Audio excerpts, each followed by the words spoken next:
បាទជំរាបសួរជូនហ្វេនមកមួយបទទៀតហើយអនុស្សាវរីយ៍បឹងទន្លេសាបដែលជាសំនៀងដើមរបស់លោក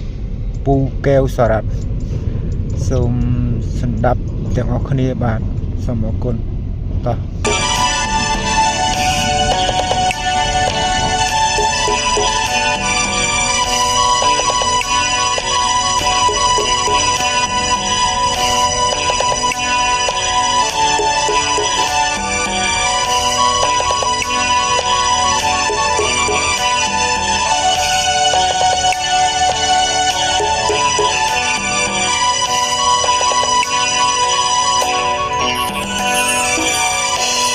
អនុស្សាវរីយ៍បឹងទន្លេ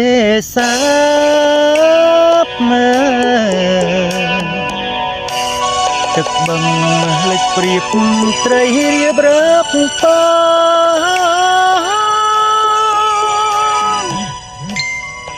កុកគ្រៀល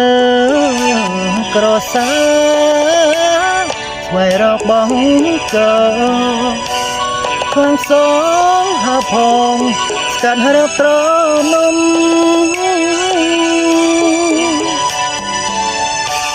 ប្រាសាទសិលាចាំងចាទុក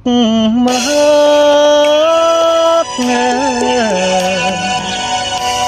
គោកក្លោកជាកោះដែលធ្លាប់មានជ័យ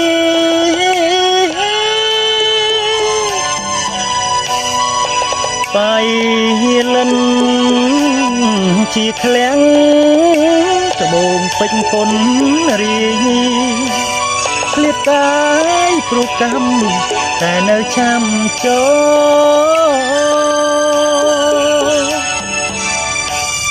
លរីយំរំដំលើភ្នំកងរីលៀនឃ្លាំងថ្មីតាមស្រែចំការគ្រប់វត្តទុងស្កើនឹងចូលវសាលោកយាយលោកតាសុំសិលវើយល្វើ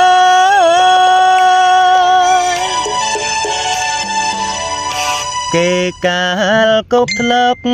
ជំរកភូមិឋាន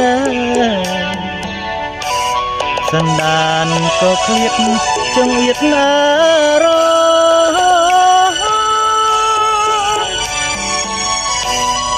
ស្ដាយអើ